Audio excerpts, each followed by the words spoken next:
رحم الله من قرأ الفاتحة.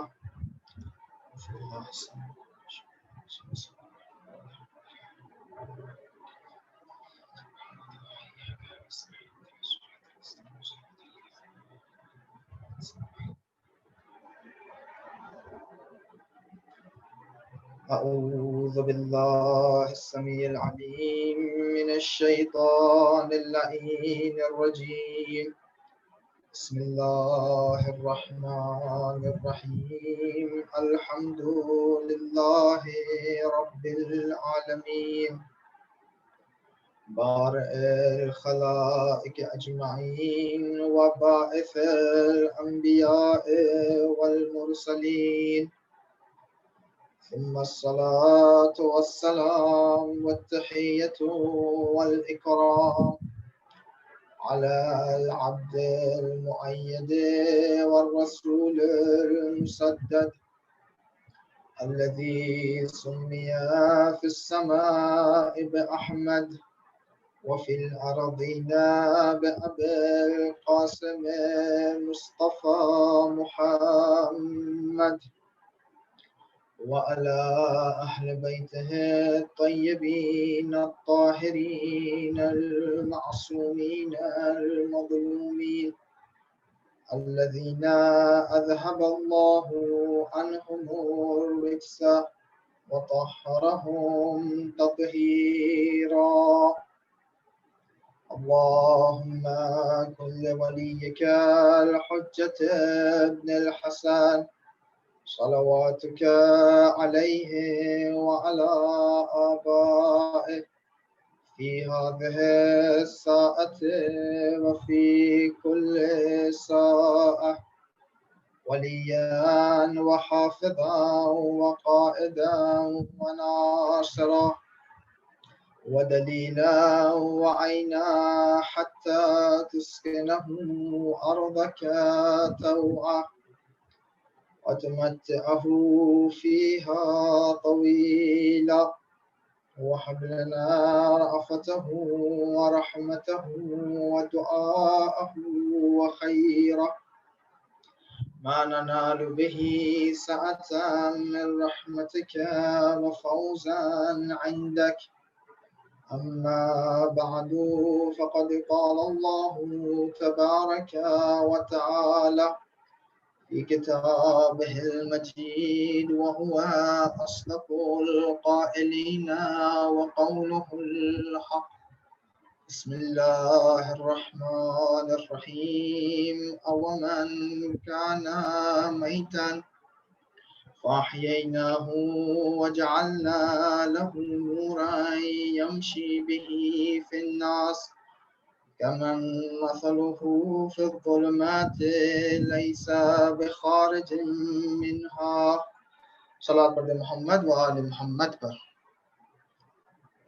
پروردگار متعال کا شکر ہے کہ اس نے ایک بار پھر ہمیں اور آپ کو یہ توفیق دی کہ ہم فرش عزا پر آ سکے، اور وہ برکات کہ جو امام حسین علیہ السلام کی اس عظیم عبادت کے ذریعے اس مہینے میں رکھے ہوئے ہے، ہم اس سے استفادہ اٹھا سکے، اس سے فائدہ اٹھا سکے۔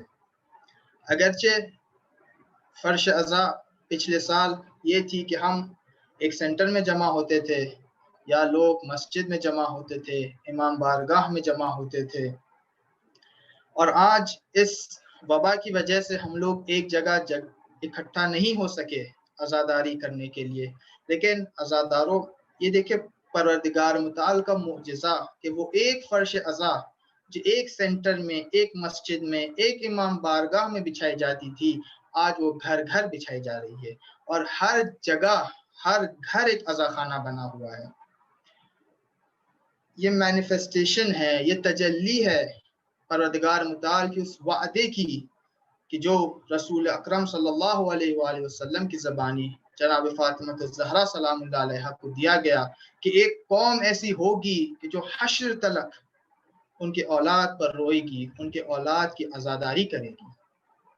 اسی کے ساتھ ساتھ میں شکر ادا کرنا چاہتا ہوں سنگاپور کی کمیٹی کا اور مؤمنین کا کہ جن کے وسیلے سے پروردگار متعال نے ایک بار پھر توفیق عطا کی کہ آپ کی خدمت میں کچھ عرائض کو پیش کر سکوں۔ پروردگار متعال سے دعا ہے کہ ہم اس طریقے سے اس مہینے سے فائدہ اٹھائے کہ جس طریقے سے سید زہرا سلام اللہ علیہا آ کر کہے کہ یہ ہمارے بچوں کے عزادار ہیں۔ جس دنیا بہت سے افراد کی حسرت رہ گئی کہ اے کاش کہ ہم ایک اور مجلس میں شرکت کر پاتے، کہ کاش ایک اور آنسو مجالس سید الشہداء میں گریا کر پاتے۔ اب ہمارے پاس فرصت ہے تو اس کا بہترین فائدہ اٹھائے۔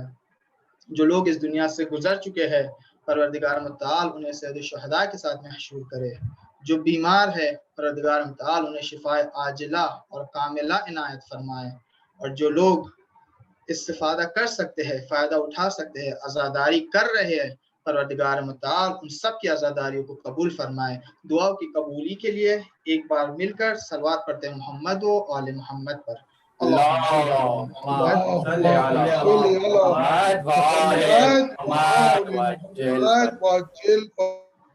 او من کان میتا فاحییناہ وجعلنا له نورا یمشی به فی الناس کمن مثلہ فی الظلمات لیس بخارج منہا۔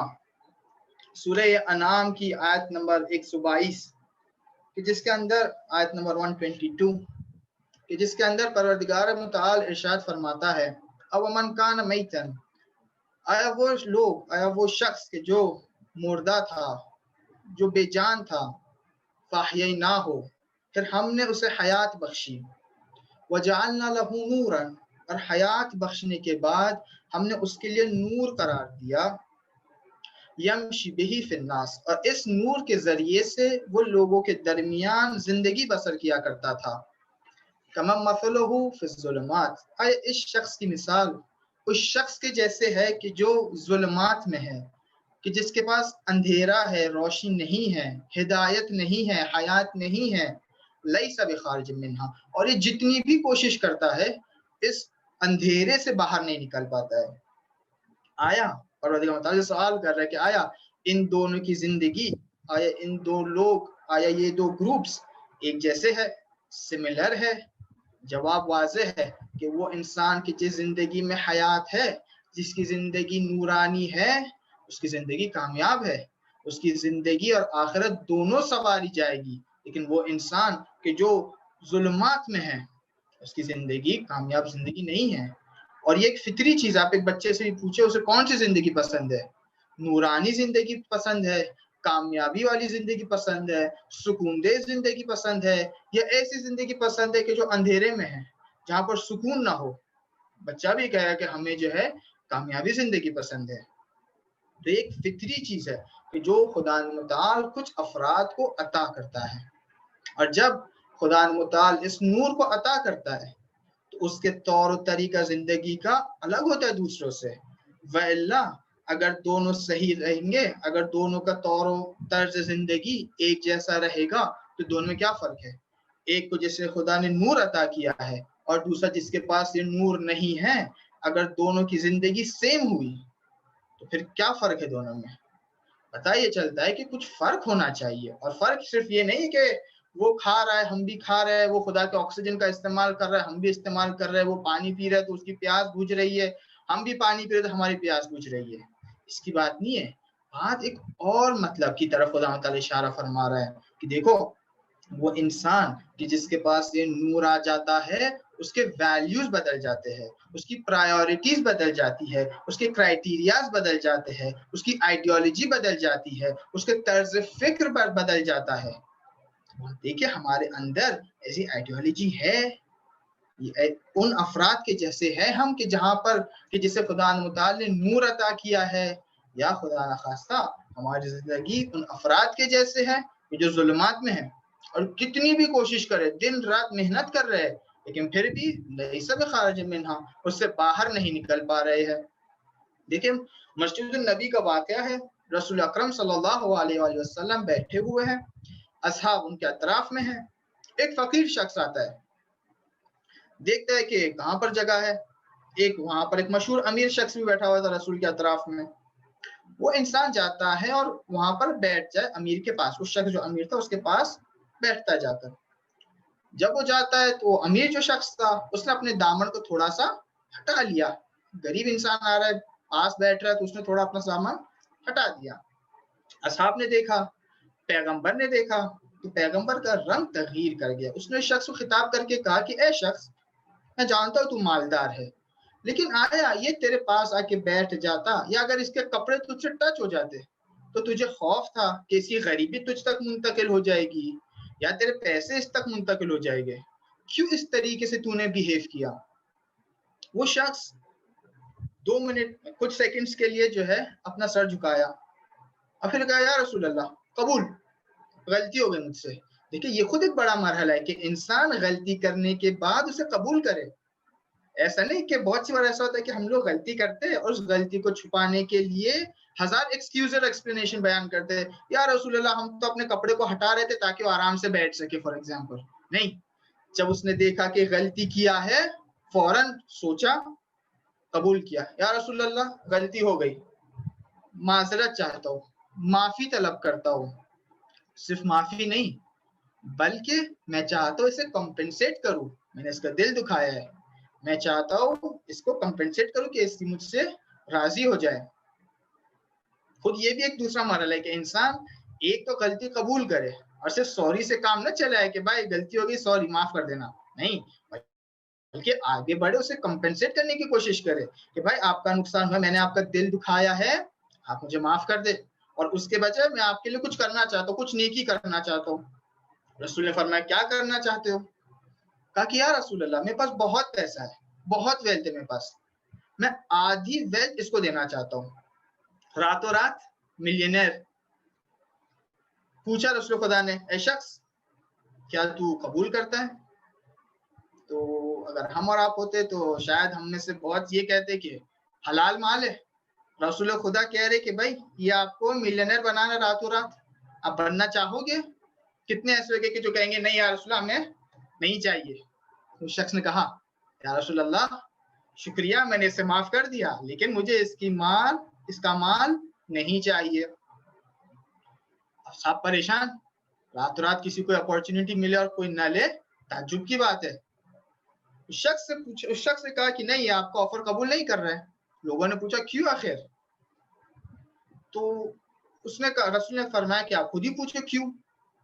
تو اسے پوچھا کہ اے شخص تو غریب ہے، ہم تمہیں جانتے ہیں، بلاخر ایک ہی سوسائٹی میں رہتے ہم لوگ، جانتے تم فقیر ہو غریب ہو تمہارے پاس نہیں ہے، کیوں نہیں ایکسپٹ کر لیتے ہو؟ آدھا نہیں کرنا ہے کچھ لے لو. کہا کہ یا رسول اللہ یہاں پر آئیڈیالوجی اور فکر کی بات ہے.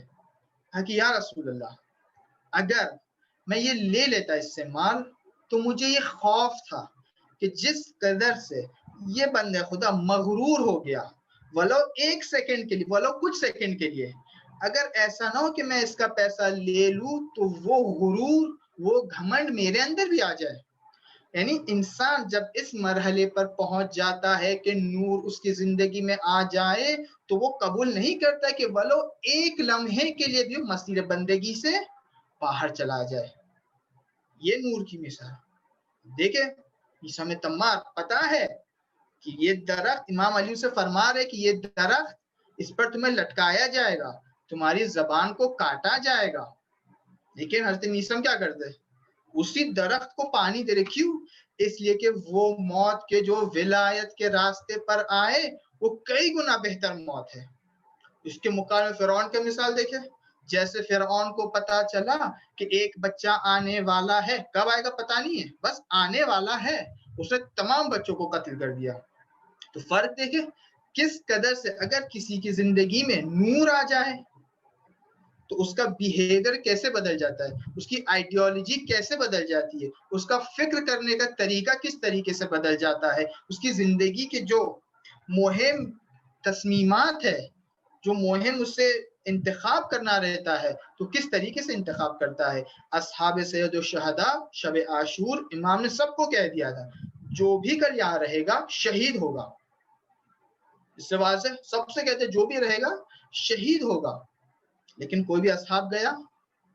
کیوں؟ اس حتیٰ ایک اصحاب نے تو یہ بھی کہا کہ اے فرزند رسول، اگر ہمیں 70 یا 7000 تک کے لیے بھی روایت ملتی، اگر ہمیں اتنی بار جلایا جائے اور پھر زندہ کیا جائے تب بھی ہم آپ کے ساتھ مرنے کو، شہید ہونے کو زیادہ پریفر کرتے ہیں اس سے کہ ہم زندہ رہے اور امام ساتھ میں نہ رہے۔ حضرت عباس علیہ السلام کا مشہور جملہ کہ مولا آپ کے بغیر کوئی زندگی بھی زندگی ہے۔ یہ اس بات پر دلالت کرتی کہ اگر خدا متعال کسی کو یہ نور عطا کر دے تو اس کی زندگی بدل جاتی ہے، اس کا بیٹھنا، رہنا، چلنا سب بدل جاتا ہے۔ حضرت سلیمان کو ملک بھی عطا کر دے تب بھی وہ مغرور نہیں ہوتے، تب بھی غرور کا شکار نہیں ہوتے۔ بہت سے وقت ہم لوگ کو کچھ چھوٹی سی چیز بھی عطا کر دے، ہم اپنی گردن کو تھوڑا اونچا کر کر چلنے لگتے کہ ہمارے پاس تو یہ ہے۔ پتا چلتا ہے کہ یہاں پر نور نہیں ہے۔ یہ نور ہے کیا؟ کئی بار ہم نے ذکر کیا خدا نور عطا کر، نور ہے کیا چیز؟ احادیث میں اگر ہم مراجعہ کریں تو فرمایا کہ حیات اسلام ہے، اور اسلام صرف کافی نہیں ہے۔ او من کان میتن، آیا وہ شخص کہ جو مردہ تھا، فاحییناہ ہو، پھر ہم نے اس کو حیات بخشی۔ حیات کس طریقے سے بخشی؟ اسلام کے ذریعے سے، انشاءاللہ کل آئے گی اس کی توضیح۔ اور پھر اس حیات کو بخشنے کے بعد اسے نور عطا کیا۔ فرمائے نور کیا ہے؟ کہا نور ولایت علی ابن ابی طالب علیہ السلام ہے۔ اب دیکھیں نہیں کہا اسلام، کہا ایمان، ولایت، نعرہ حیدری، دیکھیں نہیں کہا اسلام، اس لیے کہ اسلام ایک مرحلہ ہے حیات کا، لیکن اگر یہ اسلام ایمان میں تبدیل نہیں ہوتا ہے تو انسان پوری اسلام کے ظاہری اعمال کو انجام دیتا رہے، کوئی قبول نہیں ہے۔ مشہور حدیث آپ نے کئی بار سنی ہوگی کہ اگر انسان جو ہے دن بھر روزے رکھا کرے، رات بھر نمازیں پڑھتا رہے، صفا مروہ کے جتنا طلا و نقرہ سونا اور چاندی انفاق کر دے، صفا مروہ کے درمیان شہید بھی ہو جائے، تبھی اس کے اعمال کچھ کام کی نہیں ہوگی اگر وہ ہماری ولایت کو اقرار نہ کرے۔ اس لیے کہ دین تمام ہوتا ہے اسلام پر نہیں بلکہ ولایت امیر المؤمنین پہ۔ لذا غدیر میں 18 ذی الحجہ کو کیا فرمایا؟ من کنت مولا فہذا علی مولا، کہ جس کا میں مولا ہوں اس کا علی مولا ہے۔ اور وہیں پر آیت کون سی نازل ہوئی؟ الیوم اکملت لکم دینکم، کہ آج کا دن ہے کہ جب تمہارا دین کامل ہوا ہے۔ بعثت انبیاء پر نہیں کہا، جب رسول خدا کو وحی آئی کہ آپ رسول ہو، اعلان تبلیغ کرو، لوگ شہادتین پڑھتے رہے تبھی، لیکن اتمام دین کا مرحلہ نہیں پہنچا۔ اتمام دین کب ہوا؟ ولایت امیر المؤمنین علی ابن ابی طالب علیہ السلام سے۔ تو اب دیکھیں اصل یہ نور جو پروردگار متعال عطا کرتا ہے کہ جس کے ذریعے سے ان افراد کے جن پاس یہ نور ہے ان کی زندگی فرق کرتی ہے دوسروں سے، وہ نور نور ولایت ہے۔ اب دیکھیں الحمدللہ ہم اور آپ جو یہاں پر گفتگو کر رہے ہیں، بیٹھے ہیں مجلس میں، ہمارے اندر کم و بیش یہ نور موجود ہے، یہ ایمان موجود ہے۔ یہ اِنَّا لِقَتْلِ الْحُسَيْنِ علیہ السلام حرارۃ فی قلوب المؤمنین، کہا ہے کہ امام حسین علیہ السلام کے قتل کے سلسلے میں ایک آگ ہے، ایک آتش ہے لوگوں کے دلوں میں، مؤمنین کے دلوں میں، نہیں کہا مسلمین، مؤمنین کے دلوں میں، لم تبرد ہو ابدا، کہ ہرگز خاموش نہیں ہوتی ہے۔ ہمارا اس فرش عذاب پر آنا دلیل ہے اس بات کی کہ ہمارے اندر یہ نور موجود ہے۔ لیکن جب نور موجود ہے تو اس کے اثار بھی تو ہونے چاہیے۔ اگر سورج آسمان میں آ رہا ہے تو دن بھی تو آنا چاہیے۔ اگر ولایت کا خزانہ ہمارے اندر موجود ہے تو اس کے آثار ہمیں کیوں دکھائی نہیں دیتے؟ انشاءاللہ اسی سوال کو جواب دینے کے لیے اور اسی کے بارے میں کچھ آرائز پیش کرنے کے لیے اس اشرے کو جو جنرل ٹاپک رکھا گیا ہے وہ ہے حیات طیبہ۔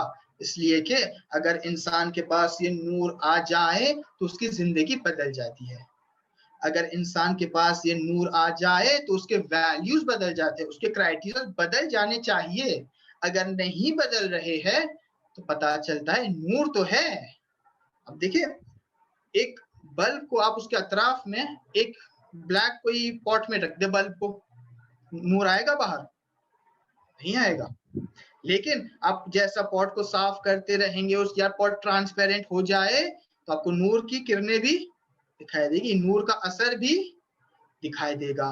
جیسا اگر ہمارے اندر نور ہے تو دیکھیں آیا اس کے اطراف میں کوئی گندگی تو نہیں ہے کہ جس کی وجہ سے نور ظاہر نہیں ہو پا رہا ہے ہمارے ایکشنز میں. اگر خدا نہ خواستہ ایسی کوئی گندگی ہے تو محرم بہترین موقع ہے اس گندگی کو ہٹانے کا. اور اگر نہیں ہے، ہمارے افعال، ہمارے ایکشنز ہمارے زبان سے مطابقت رکھ رہے ہیں تو خدا کا شکر کرنا چاہیے. اور اگر نہیں ہے تو محرم سے بہتر بہت کم موقع ہے کہ محرم سے بہتر ہو، اس لیے کہ محرم ایک بہت عظیم مہینہ ہے، اس لیے کہ اس کے اندر ایک عظیم عبادت پائی گئی ہے. اب دیکھیں دعا کرنا ہر موقع پر بہت ثواب رکھتا ہے، لیکن شب قدر جب ہوتی ہے تو دعا کی خاص اہمیت ہو جاتی ہے. خدا ہر موقع دعا کو قبول کرتا ہے، لیکن شب قدر میں ایکسٹرا ایمفیسس ہے کہ دعا کرو. امام حسین علیہ السلام کی یاد منانا ہر وقت ریکمینڈ کیا گیا ہے، ہر وقت اس کی تاکید کی گئی ہے، لیکن 10 ایام محرم خاص ہے، یہاں پر خاص اہتمام کیا جاتا ہے اس محرم کو منانے کا، اور اس محرم کی خاص آداب ہے. دیکھیں دو نفر ہے، ایک شخص جو ہے مسجد ایسی چلا جاتا ہے سر اٹھا کر، نماز بھی پڑھ رہا ہے، اس کے بعد جو ہے گیٹ ٹوگیدر بھی ہو رہا ہے، دنیا کی باتیں بھی ہو رہی ہے، غیبتیں بھی ہو رہی ہے، اس کی برائی بھی ہو رہی ہے، اور ساتھ میں نماز جماعت بھی پڑھ کے آ رہا ہے. یہ اس کو ثواب ملے گا اس نماز کی حد تک کا.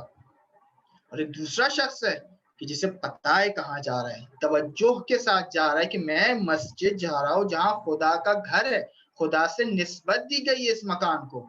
دعا پڑھ رہے دروازے پہ کھڑے رہ کے خدا یا میں تیرے گھر میں آ رہا ہوں، نماز میں اندر جا کے جو آداب مسجد ہے اس کی رعایت کرتا ہے. تو ان دونوں میں سے کون زیادہ فائدہ اٹھا سکے گا؟ وہ شخص کہ جو مسجد تو جا رہا ہے لیکن ایک اچھا کام کر رہا ہے 10 برے کام کر رہا ہے ساتھ میں. ایک اس انسان کے جیسے کہ جو نہاتا ہے اور نہانے کے بعد پھر سے جو ہے گندگی میں چلا جا رہا ہے. اس کا صاف رہنا، اس کا پاک رہنا، اس کا طاہر رہنا اس مقدار تک ہے کہ جب تک وہ نہا رہا ہے. باہر جیسے نکلا وہ گندگی میں پھر چلا گیا، پھر آلودہ ہو گیا. اور ایک وہ شخص کہ جو آداب کی رعایت کرتا ہے، جب آداب کی رعایت کرتا ہے تو اس کا مقام ان افراد کے جیسا ہے کہ جو خود سید الشہداء علیہ السلام کے ساتھ شہید ہوئے ہیں. اب دیکھیں آج اس لیے کہ شب اول محرم ہے اور ایک آداب بیان کیا ہے امام رضا علیہ السلام نے، تو انشاءاللہ حیات جو موضوع تھا اس سے ہم اس کی اگلی کڑی جو ہے انشاءاللہ کل آپ کی عرض کریں گے. آج جو ہے آداب محرم کہ کس طریقے سے ہم لوگوں کو کہا گیا محرم منائیں. شخص ہے ریان ابن شبیب، جو مشہور ہے، آپ نے سب نے یہ ابن شبیب کر کے سنا ہوگا. ان کی روایت ہے کہ مشہور ہے کہ جو ہے ان بقیتا لشیء فقیر الحسین، کہ اگر تم چاہو کسی پر گریا کرنا تو تمہیں چاہے کہ امام حسین پر گریا کرے. یہ ریان ابن شبیب، ریان بن شبیب اصحاب امام رضا علیہ السلام میں سے. اور یہ ایک ٹکڑا تھا جو آپ معمولاً سنتے رہتے ہیں. ایک طویل حدیث ہے کہ جس کے اندر مولا نے تمام آداب کو بیان فرمایا ہے. یہ آپ کو جو ہے امالیہ شیخ صدوق میں یہ روایت مل جائے گی. تو ریان عرض کرتے ہیں کہ میں امام رضا علیہ السلام کی خدمت میں پہنچا پہلی محرم کو. تو امام فرماتے ہیں کہ ابن شبیب، اے شبیب کے بیٹے، الصائم انت، آیا تم نے روزہ رکھا ہے؟ فرماتا ہے کہ مولا نہیں، میں نے روزہ نہیں رکھا ہے پہلی محرم کو. پھر فرمایا کہ کیا تمہیں پتا ہے کہ پہلی محرم وہ دن ہے کہ جہاں پر پروردگار متعال نے حضرت زکریا کی دعا کو قبول فرمایا تھا اور انہیں یحییٰ عنایت کی تھی. آپ کو پتا ہے کہ حضرت زکریا اولاد نہیں تھی، بوڑھے ہو چکے تھے، خدا سے درخواست کی کہ خدایا ہمیں اولاد عطا کر تاکہ ہماری ذریت، ہمارا پروندہ جو ہے، ہمارا عمل صالح صدقہ جاریہ جاری رہے، ہمیں اولاد عطا کر. ایام گزرتے گئے اور ایک بار خدا متعال کے حکم سے ملائکہ آتے ہیں اور اہل بیت علیہ السلام کی معرفی کرتے ہیں حضرت زکریا سے. آپ کو پتہ ہے ہمارے معارف میں مسلم ہے، تمام علماء اس بات کو مانتے ہیں کہ اہل بیت علیہ السلام کوئی بھی مقرب، کوئی بھی نبی نہیں بنا ہے الا کہ انہوں نے اہل بیت علیہ السلام کی ولایت کا اقرار کیا.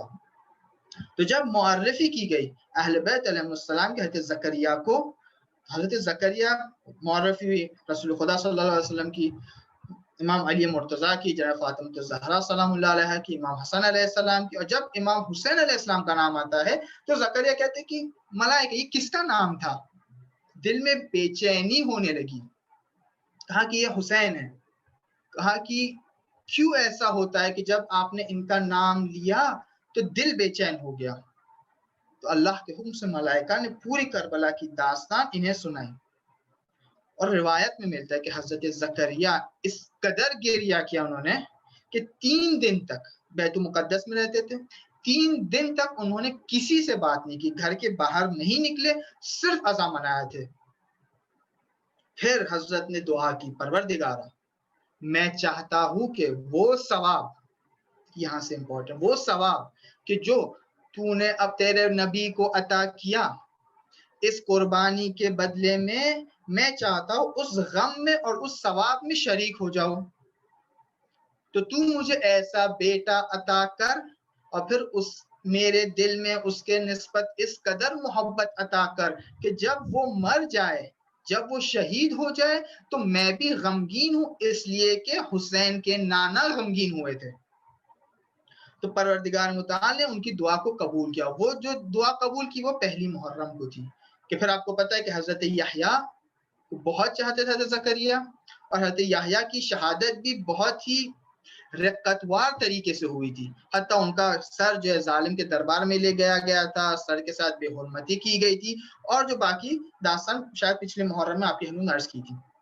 تو اصل یہ ہے کہ انسان اگر چاہے کہ اگر اس کے پاس اولاد نہیں ہے یا اگر اولاد ہے چاہتا ہے حسینی تربیت کرے، تو ضروری ہے کہ آج کے دن دعا کرے. نہ صرف آج کے دن، پورے 10 دن میں خاص طور پر دعا کرے کہ پروردگارا ہمارے بچوں میں سے محبت اہل بیت علیہ السلام نہ جائے. تو جب حضرت کی دعا قبول ہوئی، ثواب عطا ہو گیا، تو پھر تیسرا مرحلہ دیکھیں. بہت سی بار ایسا ہوتا ہے کہ ہم لوگ تربیت بہت کوشش کرتے، والدین بہت کوشش کرتے تربیت کرنے کی، لیکن کسی وجہ سے تربیت نہیں ہو پاتی ہے.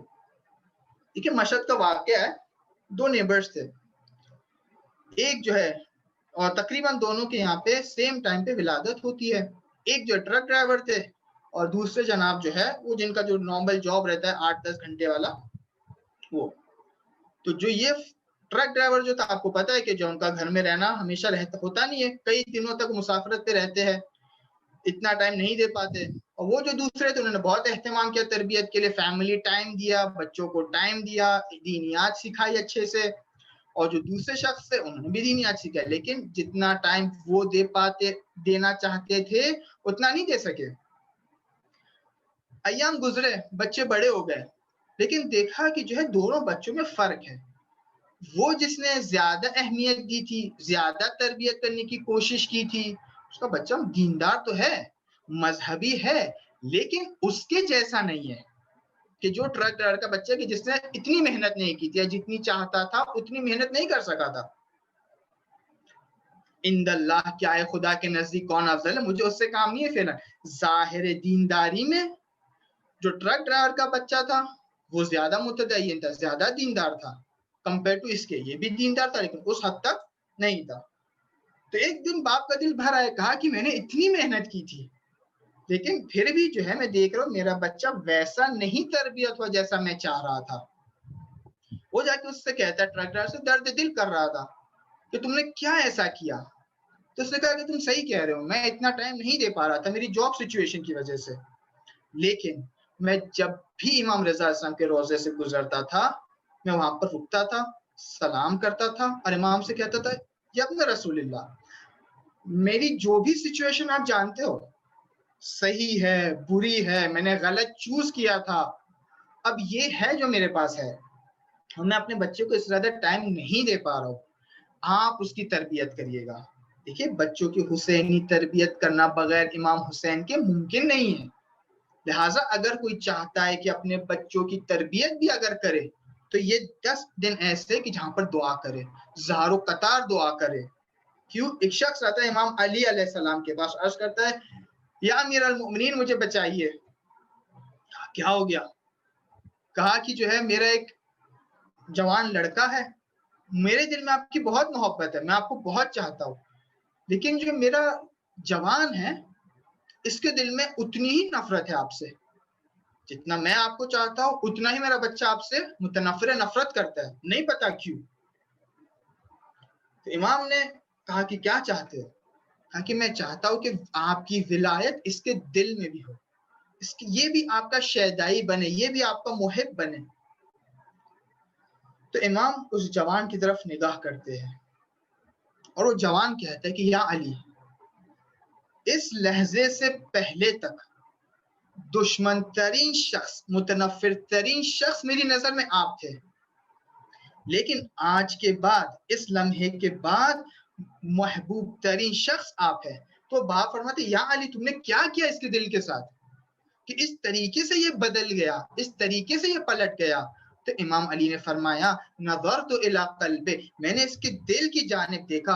اگر امام کسی شخص کی جانب دیکھ لے تو اس کی تقدیر اسی طریقے سے لمحے بھر میں بدل جاتی ہے، چاہے وہ امام علی کے ساتھ ہو، چاہے وہ امام حسین کے ساتھ ہور کا واقعہ ہو، ایک لمحے میں انسان جو ہے جہنم جاتے جاتے جنت میں جا سکتا ہے۔ تو یہ دوسری چیز، سب سے پہلے دعا، فرمایا کہ سائمن کا روزے سے ہو، کہا نہیں۔ پھر دوسرا یہ کہ دعا کرے ولد بچوں کے لیے، یا اگر بچے ہیں تو ان کے عزادار ہونے کے لیے، اور دوسرے جو بھی امکانات ہیں انسان کے پاس کوشش کرے وہ امام تک پہنچائے، امام کے ہاتھ میں دے اسے۔ تیسری چیز پھر امام نے جو ہے یہ وہی حدیث کا کنٹینیوشن ہے، ریان سے فرماتے ہیں کہ یہاں سے پھر کربلا کی پوری داستان سناتے ہیں۔ بہت سی بار سوال ہوتا ہے کہ عاشورہ تو 10 محرم کو تھا، کیوں پہلی محرم سے آپ لوگ منا رہے ہیں؟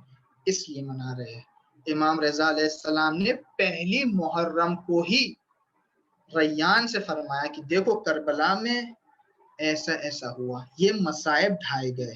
عرب حرام مہینوں کو محترم جانتے تھے، احترام کرتے تھے ان کا، ان مہینوں میں جنگ اور قتل سے پرہیز کرتے تھے، لیکن یہی عرب لوگوں نے اہل بیت علیہ السلام کی حرمت کا لحاظ نہیں کیا، اس طریقے سے قتل کیا کہ جس طریقے سے ایک حیوان کو قتل کیا جاتا ہے، اور اہل بیت رسول کو بے مکنا و چادر دربار میں پھرایا گیا۔ اور پھر کہا ان کنت باقیا لشیء، پھر کہا کہ اے ریان ان کنت باقیا لشیء، اگر تم چاہو کسی شے پر گریہ کرنا، فبقی للحسین ابن علی ابن ابی طالب، تو گریہ کرو کس پر؟ حسین پر، جو علی کا بیٹا ہے۔ اور پھر فرمایا دیکھیں عظمت، دیکھیں امام حسین کے مصائب کے، امام حسین پر گریہ کرنے، حدیثی کے کنٹینیوشن میں کہ اگر ایک قطرہ آنسو انسان کی آنکھ سے نکل کر اس کے چیکس پر آ جاتا ہے، اس کے رخسار پر آ جائے، غفر اللہ لک کل ذنب اذنبتہ، خدا متعال تمہارے تمام گناہوں کو معاف کر دے گا، صغیرن کھانا اور کبیرہ، چھوٹے ہو یا بڑے ہو، قلیلن کھانا اور کثیرہ، کم ہو یا زیادہ ہو۔ عشق امام حسین میں یہ قدرت ہے کہ آتش جہنم کو خاموش کر سکتا ہے۔ امام نے تو فرمایا ایک آنسو اگر رخسار تک آئے، امام صادق علیہ السلام فرماتے ہیں کہ یہاں تک بھی نہیں، بلکہ ایک مکھی کے پر جتنے آنسو اگر انسان کی آنکھ میں آ جائے اس کے تمام گناہ معاف ہو جاتے ہیں۔ کنٹینیو یہی ہے کل ذنب اذنبت غفر اللہ لک کل ذنب اذنبت، کہ تمام گناہ جو ہے معاف ہو جاتے ہیں۔ البتہ اس کا مطلب یعنی یہ واضح ہے کہ ہم دوسرے معارف طرف جب جاتے ہیں تو یہ بھی ہے کہ گناہ دو طریقے کے ہوتے ہیں، ایک گناہ جو حق اللہ ہے اور ایک وہ گناہ ہے جو حق الناس ہے۔ حق اللہ والے گناہ خدا سبھی کو معاف کر دے گا، لیکن حق الناس کے گناہ اس وقت تک معاف نہیں ہوتے ہیں جب تک وہ شخص کے جو آپ کے اوپر حق رکھتا ہے، کہ جو آپ سے شکایت رکھتا ہے، وہ آپ کو معاف نہ کر دے۔ اگرچہ یہ بھی ہمارے معارف میں ملتا ہے کہ اگر کوئی انسان صحیح طریقے سے توبہ کرے اور وہ دوسرا شخص اور اس سے معافی بھی مانگے، لیکن وہ دوسرا شخص اسے معاف نہ کرے کسی بھی ہٹ دھرمی کی وجہ سے، نہیں کرنا معاف ہمیں، تو پروردگار متعال قیامت کے دن اس شخص کو اتنا عطا کرے گا تاکہ یہ محب علی بچ جائے، یہ محب علی، وہ اس محب علی سے راضی ہو جائے۔ لیکن اس کی شرط یہ کہ توبہ جو ہے دل سے ہو، استغفار جو ہے دل سے ہو۔ اس کا مطلب یہ ہے کہ انسان ایک بار جب پاک ہو گیا تو واپس اپنے آپ کو آلودہ نہ کرے۔ تو تیسری چیز، امام حسین علیہ السلام، بلندر صلوات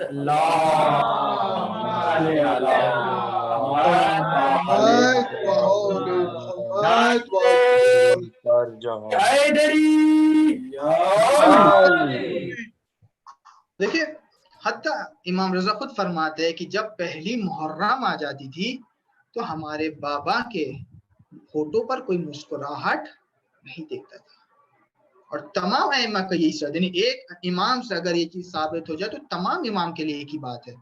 آج بھی امام زمانہ پہلی محرم کو غمگین ہے، اداس ہے، اور یہ شدت، یہ درد، یہ الم کی حالت جیسے جیسے عاشور نزدیک آتی تھی ویسے ویسے بڑھتی جاتی تھی۔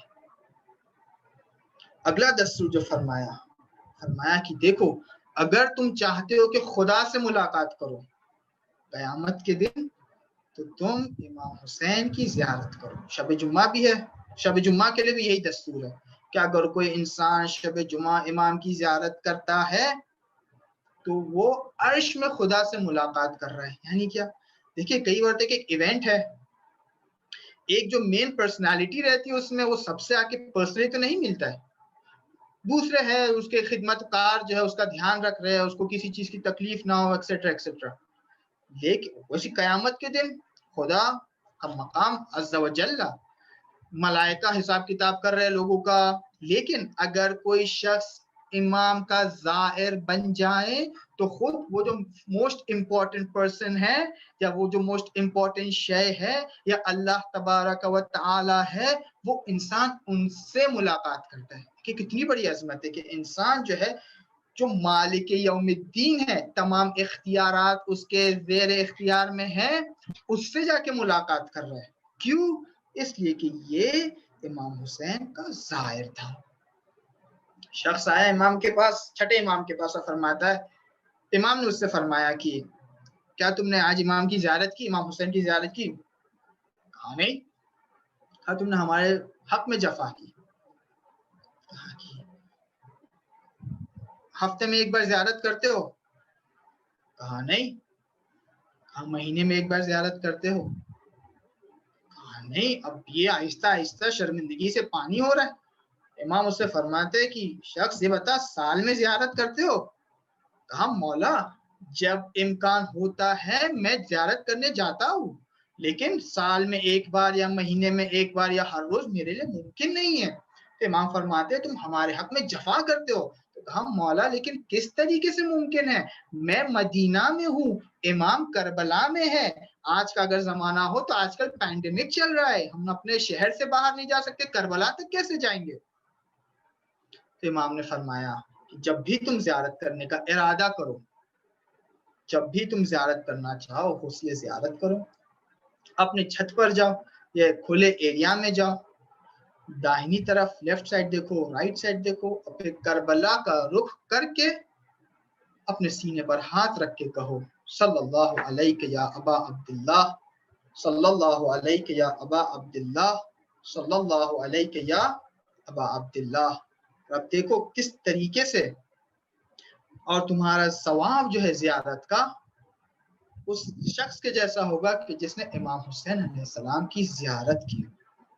فرمایا دیکھیں قرآن پڑھنا، ہمیشہ مومن ہمیشہ قرآن پڑھتا ہے، لیکن ایام ماہ مبارک رمضان میں خاص اہتمام دیتا ہے، ٹائم نکالتا ہے قرآن پڑھنے کے لیے، امام کے یاد میں امام کا ذکر کرنا، امام کے لیے اشک بہانا، امام کی زیارت کرنا مومن ہر وقت کرتا رہتا ہے، لیکن یہ ایام عزا ایام خاص ہے، یہاں پر اہتمام کرنا ہوتا ہے، یہاں پر ٹائم نکالنا پڑتا ہے۔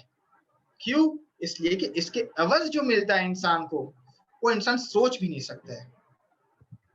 اور پھر باقی کے دستور ہے، لیکن وقت میں گنجائش نہ ہونے کی بنا پر باقی کے انشاءاللہ جو دستورات ہیں انشاءاللہ 2-3 بچے ہوئے انشاءاللہ کل آپ کی خدمت میں عرض کروں گا، اور انشاءاللہ جو نور کے یا حیات طیبہ کے سلسلے سے کچھ مطالب ہے آپ کی خدمت میں پیش کروں گا، اس لیے کہ اگر انسان کے اندر یہ حیات نہ ہو، یہ نور انسان کے اندر نہ ہو تو بدترین انسان بن سکتا ہے وہ۔ اب دیکھیں رسول کی رحلت کے بعد کیا ہوا، اگر لوگ اس نور کو، آپ کی خدمت میں عرض کیا نور سے مراد نور ولایت ائمہ علیہ السلام ہے، اگر اس نور کو پیروی کرتے، اس نور کی پیروی کرتے، اس نور کو مان لیتے تو کبھی سقیفہ وجود میں نہیں آتی۔ اگر سقیفہ وجود میں نہیں آتی تو خلیفہ معاویہ کو کبھی شام کا گورنر نہیں بناتا۔ اگر معاویہ شام کا گورنر نہیں بنتا تو جنگ صفین وجود میں نہیں آتی۔ حتیٰ جنگ صفین میں وہ لوگ کہ جو امام علی علیہ السلام کے ساتھ تھے، اگر وہ افراد کے اندر نور ہوتا، پیروی ہوتی، ولایت امام ہوتی تو وہ امام کو اکیلا نہیں چھوڑتے۔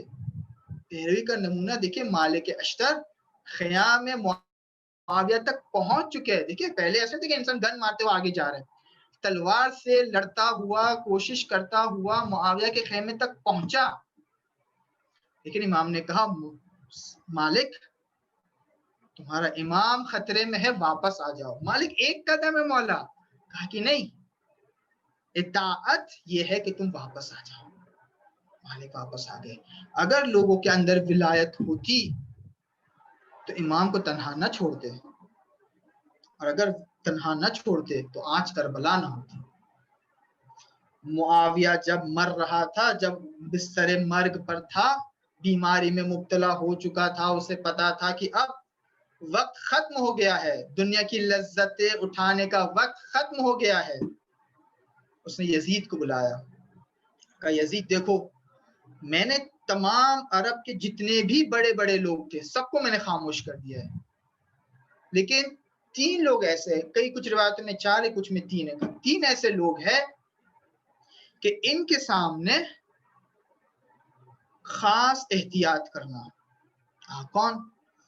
کہا 1 عبداللہ ابن عمر، 2 عبداللہ بن زبیر، 3 عبد الرحمن بن ابو بکر، اور 4 حسین بن علی۔ اور پھر سب کو کہا کیا کیا کرنا۔ اگر کہا کہ عبداللہ بن عمر یہ ایسا انسان ہے کہ ان کو آپ چھوڑ دو، عبد الرحمن بن ابی بکر اور عبداللہ بن عمر کا ان کو اپنے حال پر چھوڑ دو، ان کو کچھ نہ کرو، یہ اپنے روزے عبادت میں مشغول ہے، ان کو مشغول رہنے دو، ان کو نہ چھیڑنا، یہ بھی تمہیں کچھ نہیں کریں گے۔ کہا عبداللہ بن زبیر کے سلسلے میں دیکھو، اگر تمہارے ہاتھ لگ جائیے تو اس کے ٹکڑے ٹکڑے کر دینا، اس لیے کہ بہت مکار انسان ہے، یہ اگر تمہارے ہاتھ آ جائے تو اسے قتل کر دینا۔ اور کہا حسین ابن علی کی نسبت ان کو بھی نہ چھیڑنا، یہ کوفے والے ان کو بلائیں گے اور یہ مجبور ہو کے جائیں گے، اور اگر تمہارا سامنا ہو جائے ان کے ساتھ تو ان کے سامنے تلوار نہیں اٹھانا، اگر تلوار اٹھائی تو یہ جان لو کہ تمہارا انت بھی قریب ہے، تمہاری حکومت متزلزل ہو جائے گی، خطرے میں پڑ جائے گی۔ امام حسین کے ساتھ اکرام کے ساتھ پیش آنا۔ معاویہ وارث جہنم ہوتا ہے۔ سب سے پہلا کام جو یزید کرتا ہے وہ مروان کے ہاتھ ایک لیٹر دیتا ہے، جاؤ مدینہ اور عبداللہ بن زبیر اور امام حسین بن علی ان 2 کی بیعت میرے لیے لے کر آؤ، اور اگر بیعت نہیں کرتے ہیں وہ تو ان کا سر تن سے جدا کرتے ہیں۔ مروان پہنچتا ہے،